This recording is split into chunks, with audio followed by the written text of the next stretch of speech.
India US trade डीलमध्ये नक्की काय ठरलं आणि कोणाच्या फायद्याचं? इंडिया आणि युनायटेड स्टेट यांनी ट्रेड कोऑपरेशन वाढवण्यावर भर दिला आहे. युएसने भारताकडे काही अमेरिकन प्रोडक्ट्सवर इम्पोर्ट ड्युटी कमी करण्याची मागणी केली आहे, विशेषतः agriculture, medical devices, technology products आणि इलेक्ट्रिक व्हेकल्समध्ये. तर भारताने US मार्केटमध्ये IT services, pharma, engineering goods आणि टेक्सटाईल एक्सपोर्टसाठी जास्त ॲक्सेस मागितला आहे. अमेरिकेच्या टॅरिफमध्ये कपात करून भारतावर टॅरिफ 50% पेक्षा कमी करून 18% करण्याचा निर्णय डोनाल्ड ट्रम्प यांनी घेतला.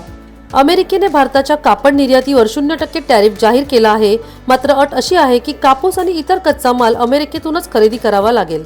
दोन्ही देशांनी सेमीकंडक्टर, डिफेन्स आणि क्लीन एनर्जी सेक्टरमध्ये पार्टनरशिप करण्याचा निर्णय घेतला आहे. इंडियासाठी IT आणि फार्मा कंपन्यांना मोठी संधी, तर US त्यांच्या फार्मर्स आणि टेक कंपन्यांना इंडियन मार्केटमध्ये एंट्री. शेअर मार्केटसाठी पॉझिटिव्ह संकेत, खास करून IT, फार्मा आणि डिफेन्स सेक्टरमध्ये. तुमच्या मते हा डील जास्त फायद्याचा कोणासाठी? कमेंटमध्ये नक्की सांगा. व्हिडिओला लाईक करा आणि सबस्क्राईब करायला विसरू नका.